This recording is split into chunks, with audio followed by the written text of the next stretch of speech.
All right. Welcome, everyone, to Ski Areas as Climate Catalysts, turning influence into advocacy. My name is Kelly Trombley. I lead our state policy team at Ceres, which is a national sustainability nonprofit working with investors and companies all over the country to engage in policy advocacy for a better future for our local communities, our states, and our country. I'm here today with a very distinguished panel of our ski industry colleagues who are engaging in advocacy, and we're going to have a conversation with them about peeling back the curtain. What does this really look like? But before we do introductions, we wanted to get to know you all a little bit better. So if you could raise your hand if you are with a ski area or a business. All right, great. And could you raise your hand if you are with a local government? Awesome. And if you're with an organization, a nonprofit, a community-based group? All right, we've got any lawmakers in the room? I was going to say we have the whole ecosystem here. Great. So how many of you feel a bit new to talking about advocacy? Okay, great. How many think you could have a master class? Maybe you should be up here for next year. No, not yet. Okay. All right. Well, we have a pop quiz for you, actually. So if we could go to our Menti slides. We want to understand, how you think about this going into this conversation. We're going to pull up a question, and if you haven't used Menti before, you're just going to pull out your phone, scan the QR code that'll come up here in a minute, and it'll take you to a way that you can share your answer with us. The first question is, what is advocacy? What do you think it is?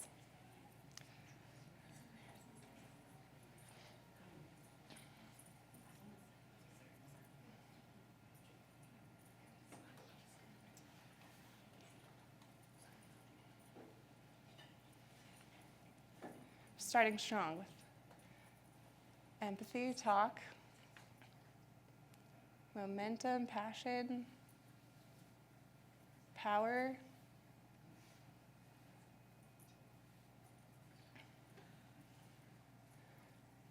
Persuading, standing up, representation, collaboration.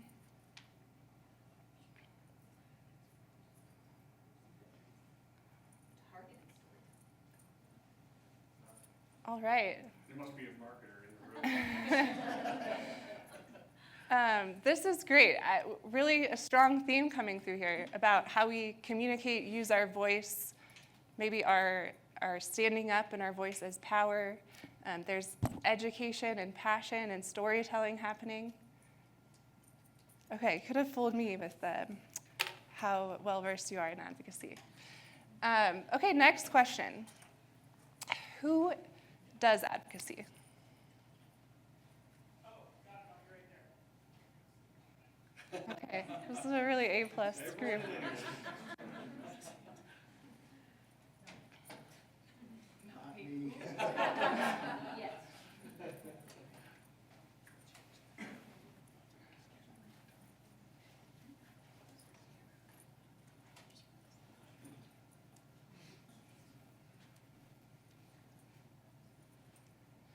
Okay, we've got lobbyists, government, stakeholder, experts, constituents, those with time,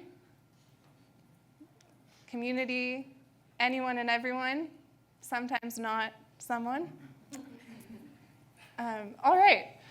Thank you for letting us get to know you a little bit better.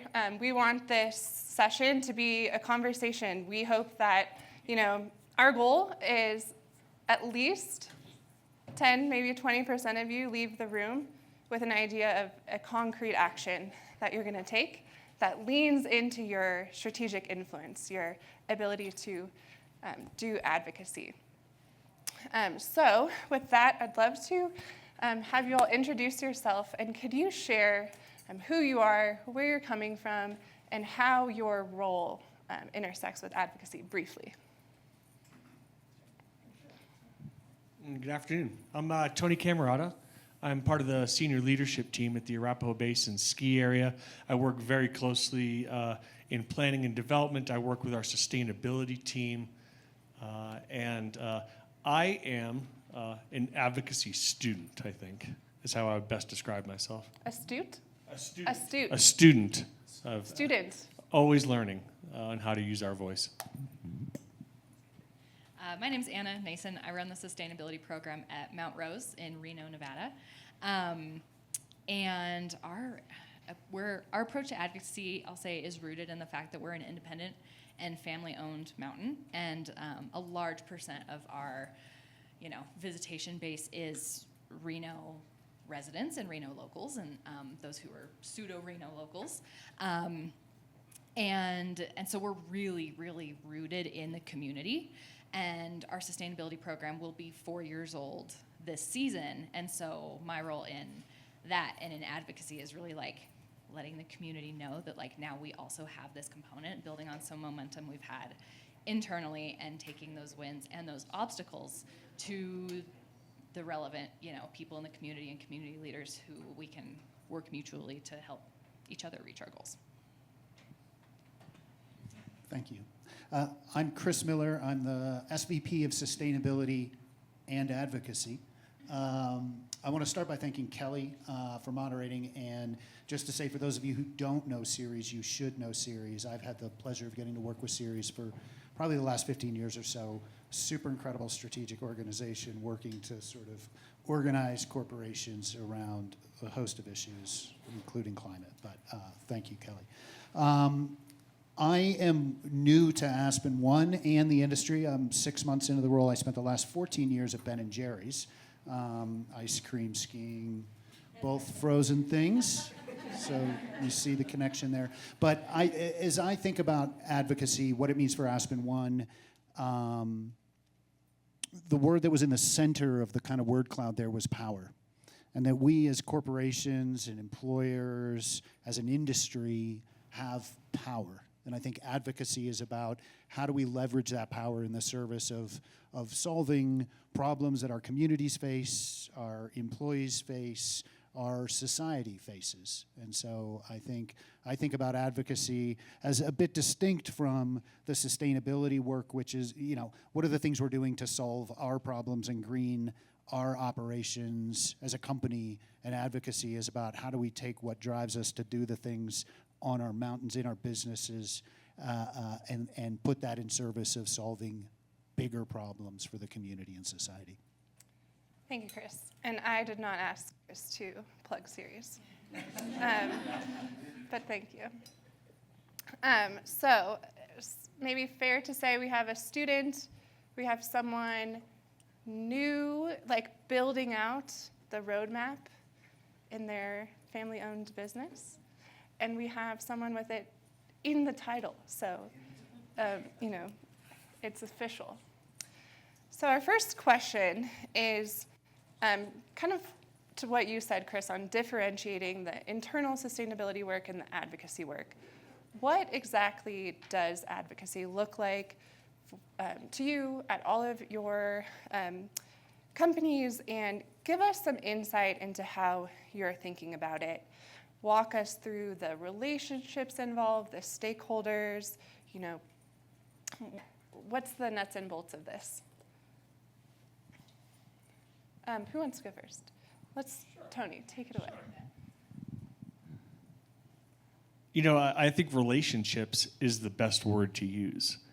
Advocacy doesn't have to be complicated. Advocacy could be a cup of coffee with someone in your community that you have a common problem with, someone you're looking to forge a solution with. And for the Arapahoe Basin skier, I think where we've been successful in our advocacy, it definitely starts local, especially when everything on the national stage seems heavy and you're not sure whether you can make a difference globally. You can continue to make a strong community by developing those relationships. And that's with our local elected officials. It's getting to know them so that when you need something, you have their cell phone number. It's that easy.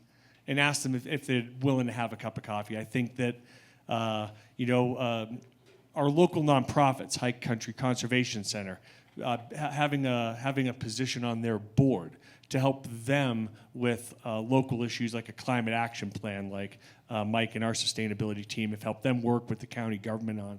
It's also state level issues like being on the I-70 coalition when we're talking about how do we have more effective transportation to the ski areas. And it's also on the federal level when we join a group like NSAA and Ceres in DC to talk about clean energy and to talk about what it means to our business, to our industry. It's all practice for the next time you use your voice. You get good at it in the casual conversations because I think we all find it's easier in our local communities because we're somewhat like-minded folks. And so those conversations tend to be easier and they help you. That's why I say I'm a student of it. It's constantly practicing your craft, your elevator speech, and hearing your voice and working through those issues. I will say that our advocacy, I guess, approach, there are the federal pieces, there are the actual elected official pieces for sure, but the reason I really liked the targeted storytelling blurb, whoever said that, is that you got to get your story, dialed, and even if it evolves, that's okay, but when you have these conversations with anyone in the community, you need your facts, you need your emotions, and you do need that shared, what do we want, what do we have in common? And a lot of my advocacy, hinging on all of that stuff isn't even with our elected officials or their staff. I mean, some of it is, but it's also like the Lake Tahoe Electric Transportation Forum that happened in August. And I went and, we don't have chargers at our resort yet, but I'm really trying to pull on all the levers I can to get some transit to our resort and to get people bought into renewable diesel as a concept in our area. And so going to something like that, there weren't necessarily elected officials there. There were some of their staffers, but there's other industry and community people who can, you have a lot of the same goals. But to do that, I needed to have our numbers right and our story right. And so, could build on what our pass holders and our employees said about transit and what works well and what needs work. And we all, really value being able to park at the mountain, and everyone's going to be upset if parking fills up. So there's all sorts of different things to focus on, but I think the biggest thing I've learned in the nuts and bolts of it so far is that it doesn't have to be elected officials. It doesn't have to be, in that vein to be advocacy. Anytime you're advocating for your work, it's advocacy. So look, I have a slide. I'm typically not the guy with the slides. Advocacy is a really important part of how, at Aspen One, around how we think about sort of driving impact, right?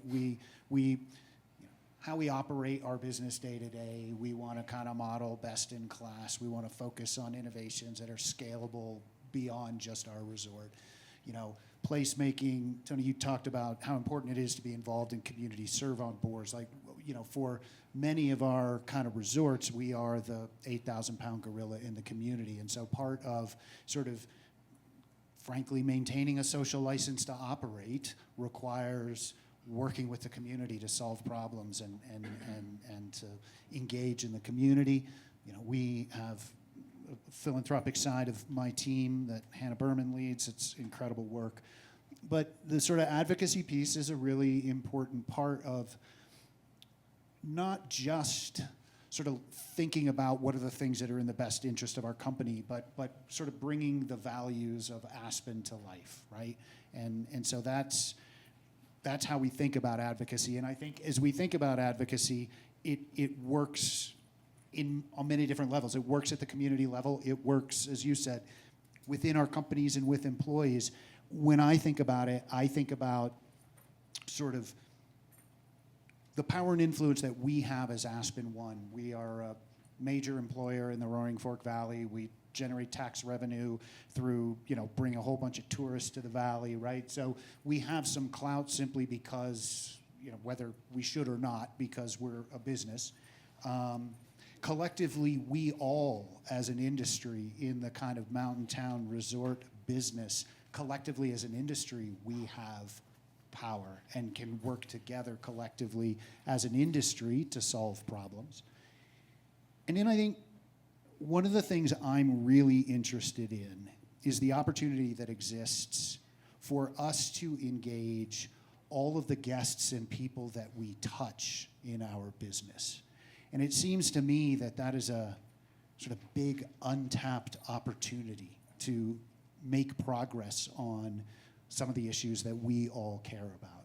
And so I think, we, and particularly at a time, and we may talk about this in a bit, as is referenced, it's kind of a bit of mess in DC. It's probably not a surprise to you. And sort of hurling ourselves at lawmakers in DC at the moment may not be the most effective way to advance solutions to things like the climate crisis.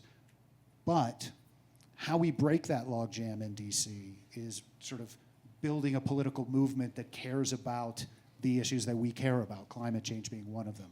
And so that's where I think an opportunity exists to think about how do these people that come to our resorts, to our companies, and as much as I love ice cream, people who buy Ben & Jerry's like ice cream and they like the values of the company, but people who come to these mountain towns and these resorts come here not just because they love skiing, but they come here because they love the place, they love the outdoors, they love what it represents, they love how they feel when they're there. And I think that's an incredible opportunity that we have to take that passion for place and nature and to help steer it towards solving some of these problems that, climate being one of them. So I think that third piece for me is the thing that I'm super excited about as I step into this role at Aspen One and think that we collectively as an industry have, a real untapped opportunity here to leverage that. Thanks, Chris. I just think about the skill set that the ski industry has in marketing and community outreach and storytelling. That is a massive brain trust to do this. Can I add a quick point to that? Sure. I think that's a really important point you raised. I spent part of my career working at Greenpeace in the environmental movement. Super passionate activists who care about saving the world. What makes this work, what makes the opportunity for this kind of work in the private sector so powerful is that the people who work for companies in mountain towns and resorts have marketing departments that are world-class salespeople. I worked with people at Ben & Jerry's who convinced people to buy stuff they didn't need, right? And so the marketing teams that we collectively work with can sell not just a vacation, not just a pint of ice cream, but can help us sell ideas and solutions to problems. And so I think that's a super important point. Yeah, what I'm really getting from all of your insights into what advocacy looks like is that you're thinking about it incredibly holistically, that this is deeply embedded in who you want to be and the goals that you all have. Let's kind of turn the conversation to some of the harder stuff. And I want to acknowledge that there's 2 other sessions happening right now that have to do with where the rubber meets the road on advocacy. One of them is lessons learned in engaging with your PUC, or Public Utilities Commission, and one of them is on financing and banking options, leveraging your dollars. So thank you for being here, but those are also important things going, conversations happening. And when we put this all together and someone, maybe your coworker or a colleague was in those other sessions, and they come back to you and say, Anna, Mount Rose should really show up at our PUC because the utility is doing some resource planning. Or, Tony and Chris, our town, we want to reassess how we're financing things. We want to look at our banking, but we need the support of the business community. So these advocacy requests, they come onto your desk. What does that look like for you? What do you do with that? That's a good question. I think it. You want to be really clear on what your business priorities are, and where your business stands on certain things, and what stands you want to take. I'm from a swing county in a swing state. So we've been purple for a long time, and I typically don't say the words climate change in my job. It shouldn't be political, but but everyone is on board with it because we want to be good stewards of the mountain. We in this room can know those are the same things. But the language is coming up a lot in this whole summit. That's a theme I think we'll hear over and over. But walking that line between political and not is something we've been really aware of for a long time. The utility example is an interesting one because we also have only one option for a utility where I am, and our Public Utilities Commission is understaffed. So and we need them to keep giving us power, and we need some changes to our infrastructure. So it's all like it's walking a line. And at the same time, I want to say pulling on those levers where we can and want to, because we employ 800 people a season. We're a huge draw to, the area, and a really important part of the community, as all of your, mountains are. So I don't have actually a super concrete answer for that, other than, someone has a request, and I think the next step is a conversation to then determine, what you do about it, what you don't, how you take a stand, and you can support, different efforts and different groups in public ways or in, maybe more behind the scenes ways. I'm thinking of our county just passed their own, sustainability strategy program, and that was one that made a lot of sense for me to go to my green team and say, hey guys, you should go either to this session or you should sign on this public comment for these reasons. Here's why as a business we think this would be a good idea. If you're speaking as an individual, your own opinions are welcome too. And so I think as long as you have that conversation and talk about what is a business perspective and then what you can encourage people to do in a personal capacity as well, I think there's a lot of different ways to act when you think about all those different things. Thank you. Yeah, I think what you're sharing is very real, in that nobody's figured this out perfectly. We're all working and figuring it out, and it does have to start with a conversation. I think it's really important to have an internal team, and that this is not just being filtered through one person at your organization. I think it's great to be able to get a bunch of voices together and talk it through. And one of the big questions I think we ask at a Basin is, would we advocate for this even if we weren't asked? Is this something that we feel strongly about anyway, even if the industry didn't ask us to join in on a letter, or if an outside organization asked us to use our voice to advocate for one of their issues that they're facing? And it's great because in my role, the importance of having a team around me is that, and the thing that for those of you in the room who said you're new to advocacy, I'm not the subject matter expert in my team on sustainability or some of these issues. But if you have those resources around you, use them, and then collaboratively use your voice as your business to move forward. I think that's a really important thing because I don't know a lot about public utilities commissions. Somebody in my organization does. If we don't, one of our local partners does, and we'll reach out to multiple folks, get their ideas, and then you can decide whether you want to weigh in publicly and use your voice on that issue. I don't know that I have a ton to add with what was. I will say one thing. I think both. The question is, how do we respond to things that come onto our desk?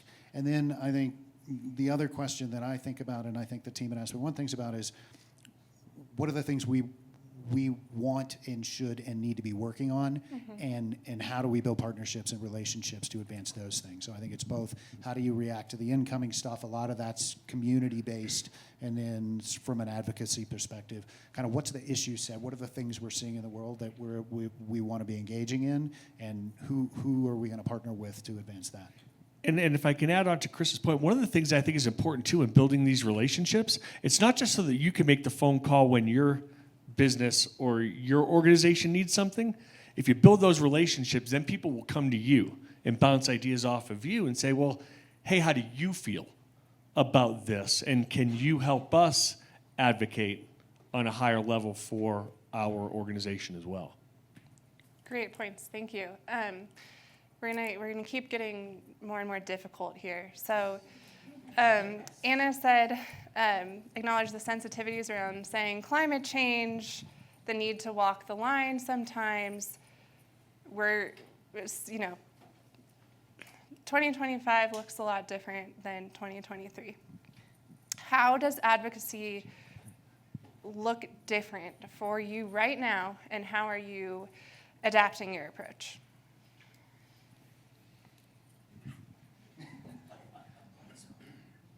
I'm happy to kick that one off. I think a couple of things are true, and I may be a little provocative here. Look, these are challenging political times, to be sure, right? And there's a lot going on. And I am now working at a company, which wasn't the case 6 months ago, whose entire business model rests on operating on federal lands and requires permits from the federal government to operate, right? So we are operating in a political environment that is unique, to say the least, and requires our company to be given permission to operate on federal land. Having said that, I do want to say there's been, and I've been here half a day, so, take it with a grain of salt. There's been a lot of discussion about Republicans and how do we talk about this and how do we talk, and I think our political system is moderately dysfunctional, and I think it isn't reflecting the broad will of what people actually believe. And so I actually don't think climate change is political. By a 2-to-1 margin, Americans believe that climate change is a real thing, right? The latest Yale Center on Climate Communication. By a 2-to-1 margin, 4-to-1 margin, 69% to 15%, right? We don't have to, almost 70% of the American people are with us. That's not controversial, right? 2-to-1 believe it's human caused. People in a large majority don't think this is some sort of natural climate system that's heating us up. 32% of Americans have rewarded companies in the last 12 months by purchasing their products or services because they are seen to be taking action on climate. And 25% of Americans have punished companies who are bad actors on climate. So I think the thing we should be collectively thinking about is, what are the things we need to do to build a political system that better reflects the will of the people? And this is not just on climate, right? I don't want to go overly political here, but a vast majority of Americans believe we should have common sense gun laws, right? Like that, but huge, and our political system doesn't reflect it, right? We can go issue by issue. And so I think, I think we ought not be afraid to say climate change. I think, because I think 70% of Americans are with us on this. They understand it. Half of Americans say they have seen impacts from climate change in their community and life, right? So I think our job is actually to talk about these things that people are feeling and to engage them on it. And so I appreciate that this is a very, somebody who spent my early part of my career working on Capitol Hill in Washington, D.C., crazy times. And I think how our system is operating is not reflective of how people feel. And that our job is to engage people on what they're feeling and what they believe. And I think that is much less controversial. And that is the opportunity for us to kind of build the kind of coalitions we need to make progress. Mm-hmm. Yeah, I don't know how many of you are like me and will be leaving here thinking about Republican love languages. But I think you bring up a good point. What does it mean when our goals have changed, but our strategy might? And that might look like not ceding that ground that we know we are with, in the majority, And it might look like trying to meet people where they're actually at. So if you are trying to meet someone where they're at, and that looks like a difficult conversation, how do you do that?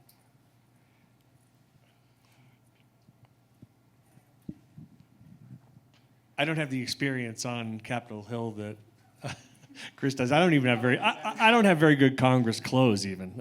But when I have the opportunity to go with NSA and Ceres to go talk on important issues, maintaining stuff within the IRA and the Bipartisan Infrastructure Act, I remember going into a couple. Some of you're not even going to meet with the elected official. You're going to meet with their staffer.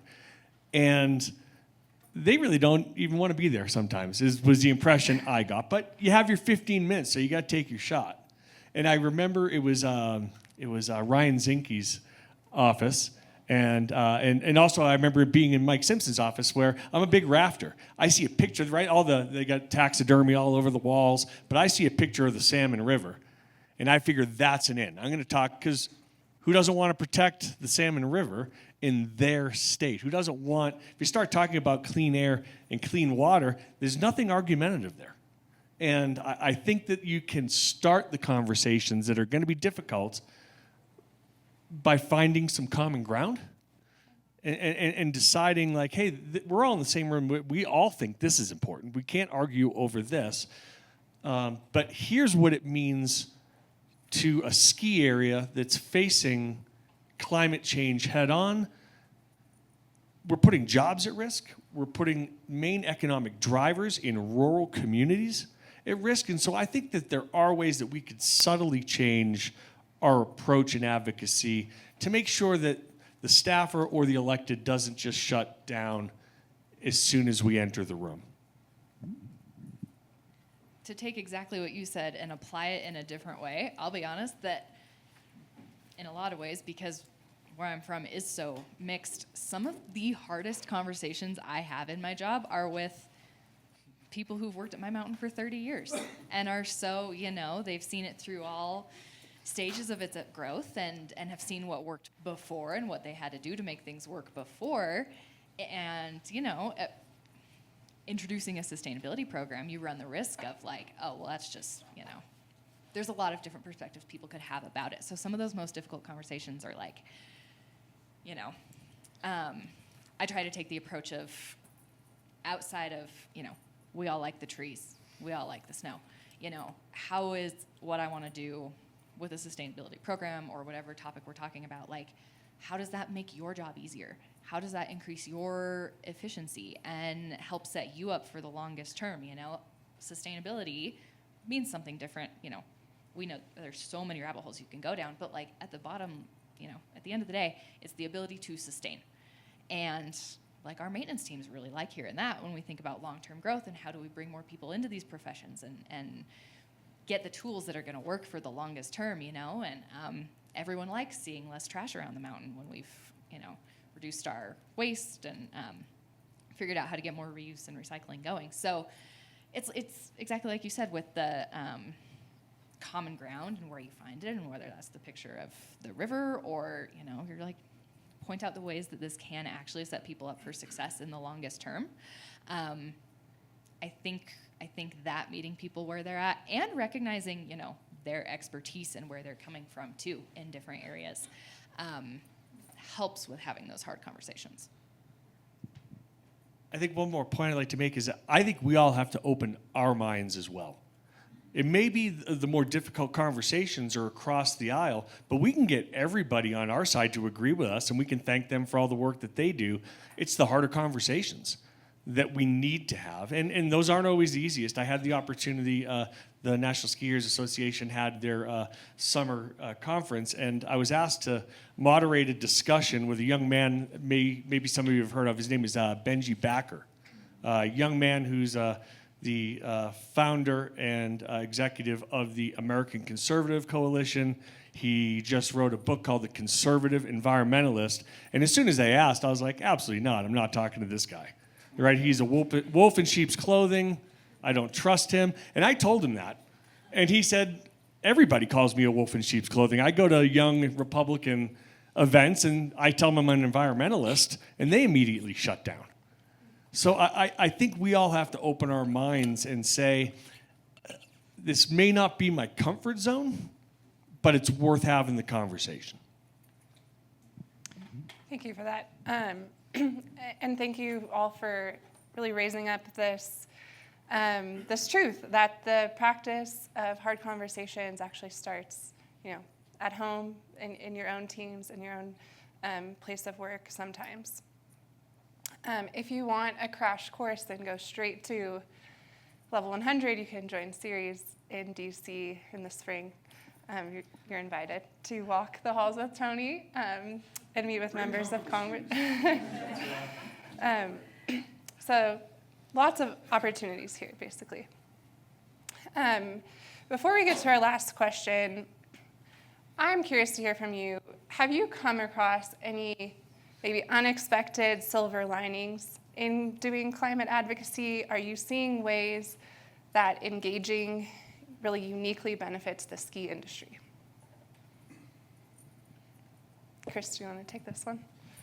Yeah, I'll jump in. I mean, I am a hopelessly optimistic person. I think probably most of us are, otherwise we wouldn't be in the room here, right? So challenging times, we have a lot to do. I think we are going to make a transition to a clean energy economy. The question is, are we going to do it in time to matter, right? So I think that's important. It has also occurred to me as sort of a newcomer in the industry that our industry faces two what seem like maybe different and distinct challenges, but I might suggest that they have the potential to be related. The first is that climate change is an existential threat to our industry, right? Like, if we don't ultimately turn the curve on this thing, whether it's 30, 40, 50, whatever it is, and all of the things that the impacts that climate scientists have predicted are happening, and they're happening faster than they were predicted, right? So if I were a betting person, I'd say this stuff comes sooner rather than later. Aspen has lost 30 days of winter since 1980. The other problem the winter sports industry has is that its population is aging out. Right? The average age of people coming to recreate at ski areas is slowly getting older. We're not bringing enough new people into the industry. I heard Alan at Basin talk last night about the importance of diversifying our mountains, making our mountains look more like America. I think that's an important part of making this industry more relevant to younger generations.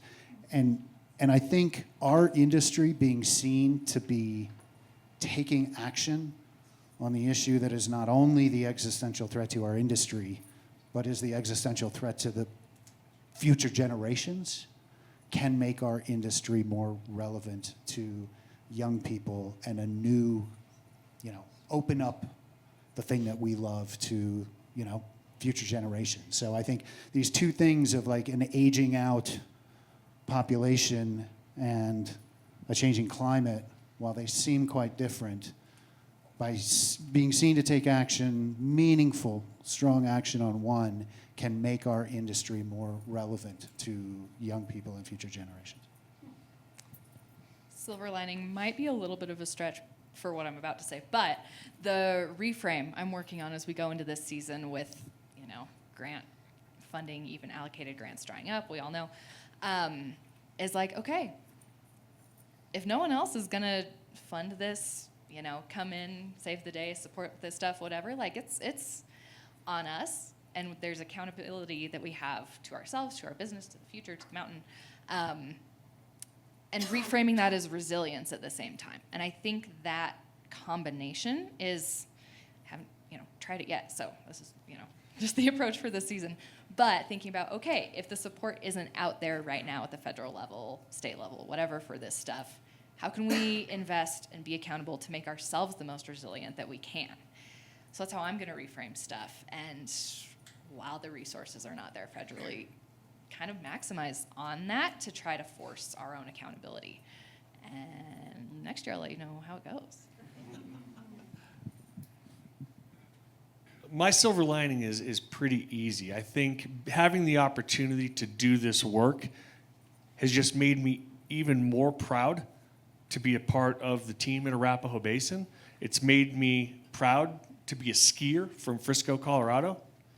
Sometimes when you sit in a room and you're the cool guy or gal from the ski area and you're sitting next to the COO of New Belgium Beer, and then there's the concrete company, and then there's Firestone Tires. Everyone wants to talk skiing and beer.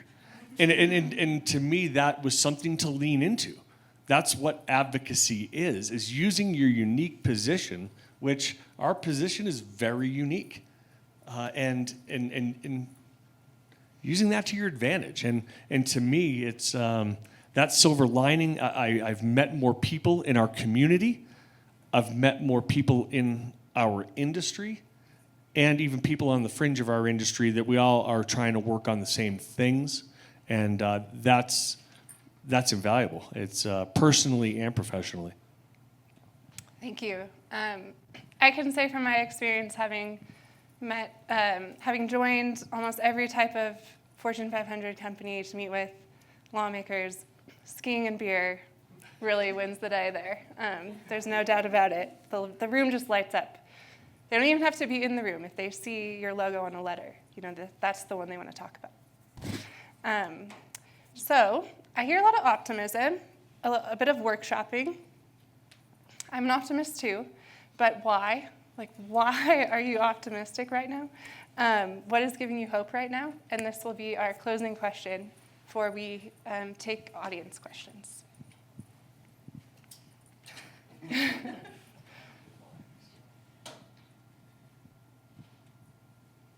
I think despite the chaos we're seeing in the world, there are a lot of great things happening. I see, young people engaged on climate issues. I see, people working in communities to get stuff done. We're going to hear from Bill McKibben later this evening.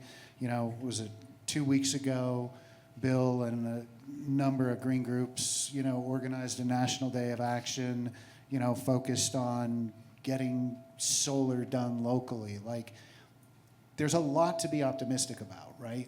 As I said, I think the question is not whether we're going to get there. The question is, do we get there in time? And I think that's the thing that keeps me motivated. I'm optimistic.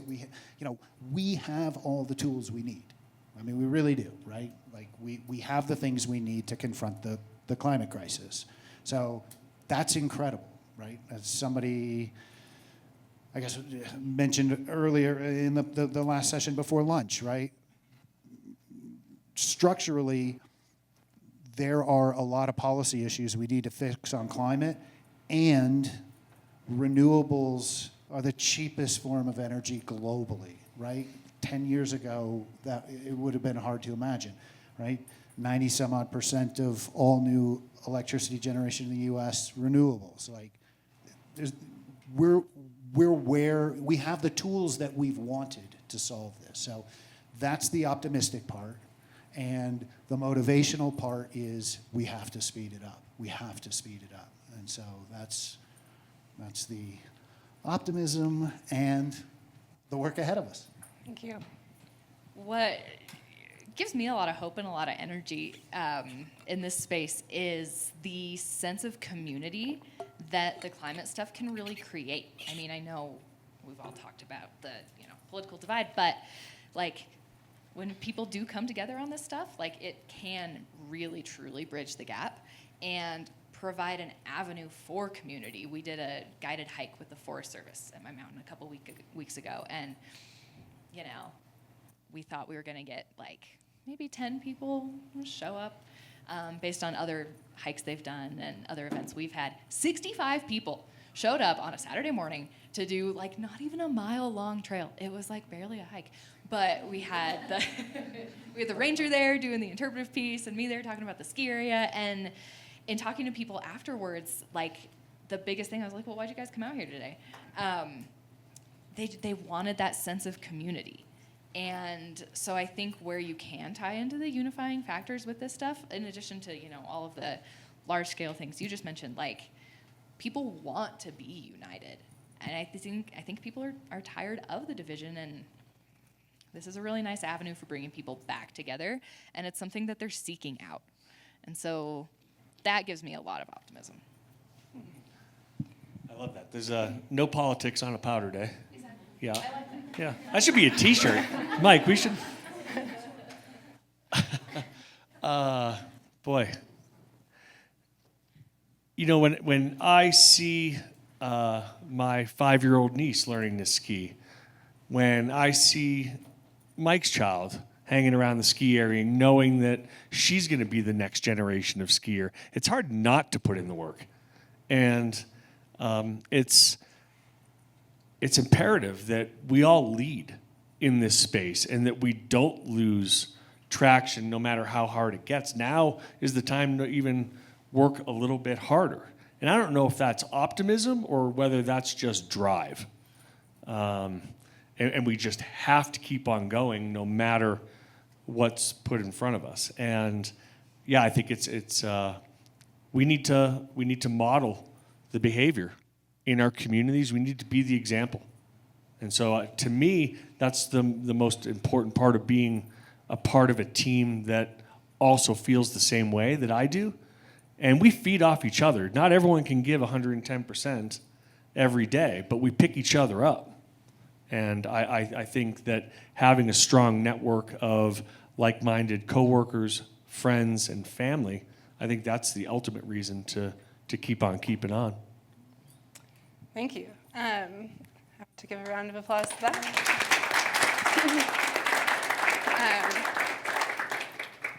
Thank you so much for sharing all of your insights, everything you're working through. I'm optimistic because I get to work with not just companies that add a particular weight to the conversation right now, but the people, all of you that are doing the work and thinking through this and bringing such good perspectives. So because I really get the sense this is an action-oriented group, I'm going to start off the Q&A with an invitation that if you are from local government and you're thinking about something where support from the ski industry would help you along in your goals, that's a question you can throw out to this crowd.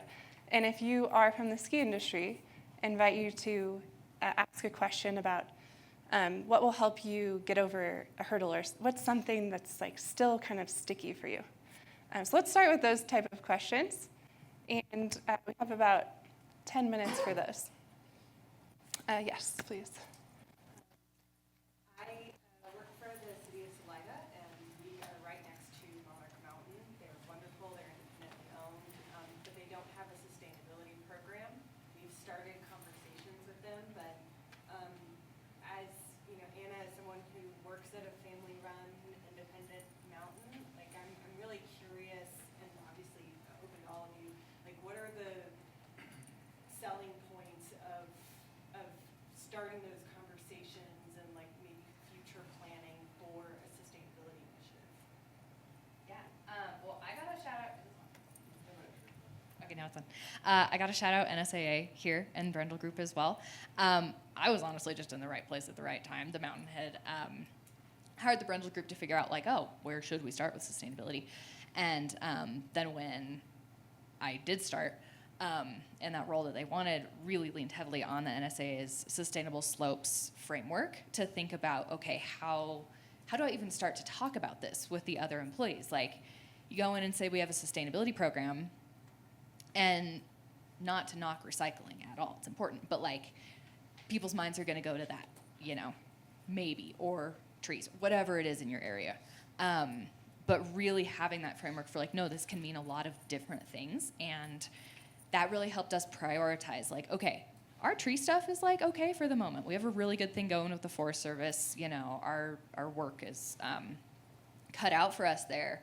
But gosh, we really have to, when I started, we didn't have recycling because we just couldn't get any progress with our waste utility. And so that was a clear high priority area that we have made progress in. We have recycling now, it's pretty good. But that framework was really helpful for figuring out how to have the conversations. What does this mean? What do we want to focus on? And then aligning with ownership and management on, okay, here's what I think we need to focus on. Here's what employees are seeing. What do we want to invest in, and what do we want that investment to look like in terms of time and resources and commitment? And then that changes every year. You know, you do a year of, we're going to focus really heavily on getting our recycling set up and aligned and the communication that goes along with that.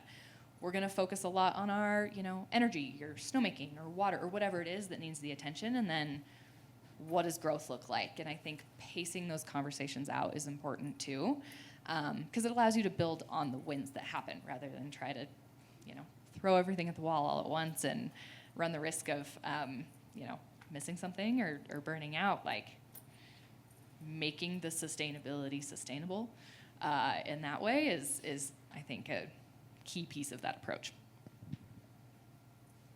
All right, in the back there. There was a request that people ask a question, they stand up, if that's all right, I think, because it's being recorded.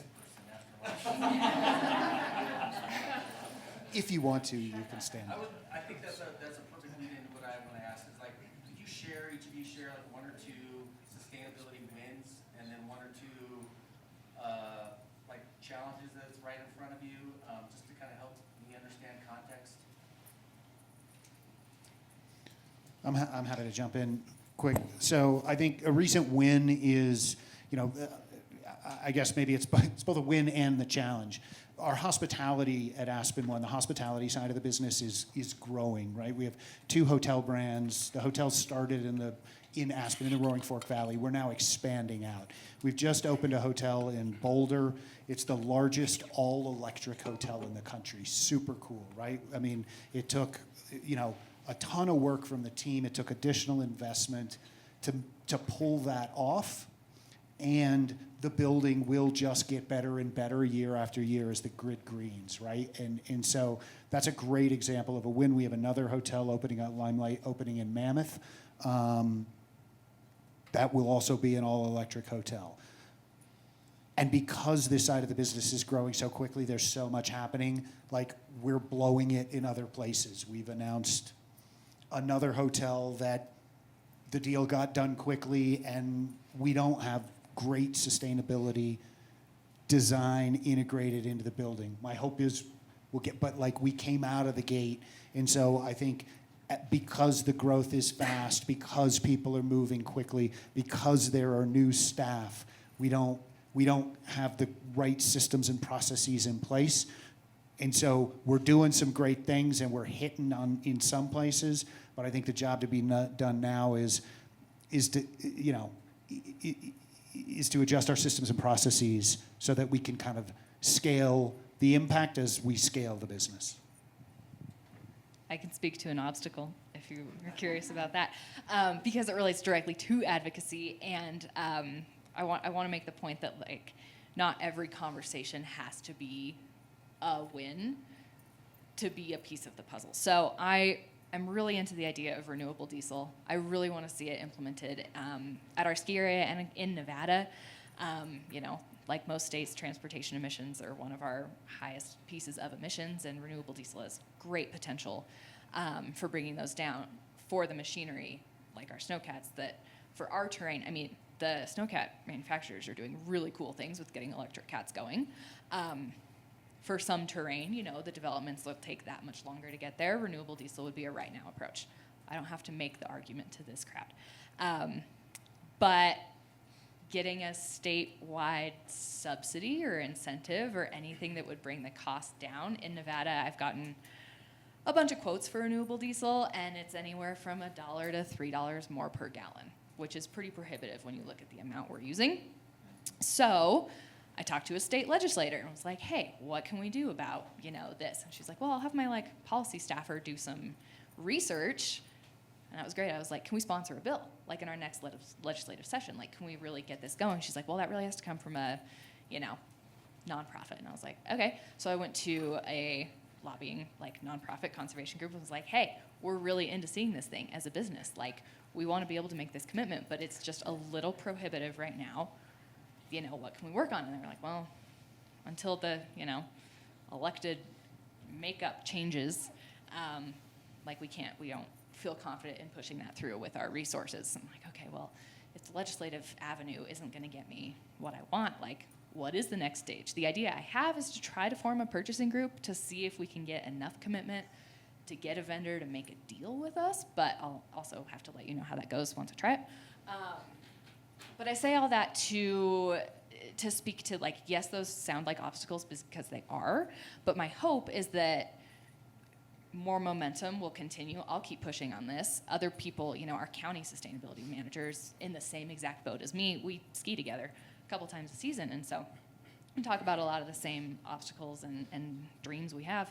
And all these people are now going to remember that my mountain is a business with resources that is willing to do this as soon as it makes just a little bit more sense than it does right now, and that we want to be that business voice, we want to be that business partner, and I trust that the people, in those positions will remember that when the time comes.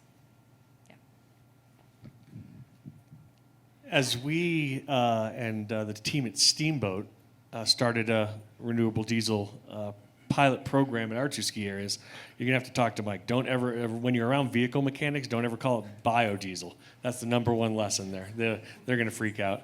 As far as wins, we've had a lot at the Arapahoe Basin ski area. We were just recently awarded the Colorado Green Business Association, their highest award, at the Denver Zoo a couple of weeks ago. And the reason this is important is because this is not necessarily just our peers. This is a sandbox with folks from all different industries and all different types of businesses. And I thought that was one of our most recent and greatest accomplishments, because we're kind of outside of where we're most comfortable there. We had some pretty lofty goals in our 2025 sustainability program, one of which was to be carbon neutral by 2025, and we beat that goal by a year, which, being the first ski area in the country to do so, I think is probably one of the biggest deals that we've been a part of. And there's the intangible wins. The reason that I get to work with so many people at our ski area, no matter what their job title is because we've incorporated sustainability into everything.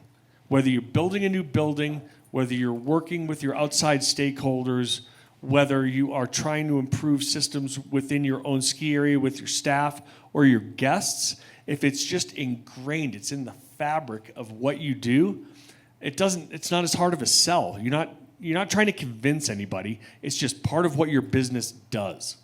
And I think that is probably the biggest win that our team has had, since we really dove headfirst into this pool.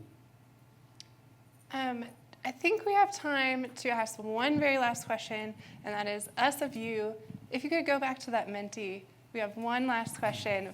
We want to know how we did. Our question is, we're going to know how we did by the ideas that you now have. If you could share your ideas with us, what is an advocacy action you have in mind? And as you're filling that out, I just want to extend another thank you to Tony, Anna, Chris. Thank you to NSAA and MT 2030 for supporting these types of conversations. Happy to see advocacy woven throughout the week here, and invite you to just come up and talk to us if you have more questions after this. Okay, we see spreading knowledge at CU Boulder, inviting the ski area to be a member of a sustainability committee, looking at parking and transportation policy to reach climate action goals, building relationships with local representatives, share some myth-busting content on renewables. That's important. Define mutual benefit and create a roadmap. Ensure the operating budget supports advocacy programs. Budgets are plans. Have uncomfortable conversations. co-sponsor a low carbon fuel bill in Colorado. That's great, building resilience into the fabric of the culture. Sorry, I can see this one hidden, but these are incredible ideas, and really the brain trust in this room makes this work possible. So thank you for being here, and enjoy, I think, the next time for the next session.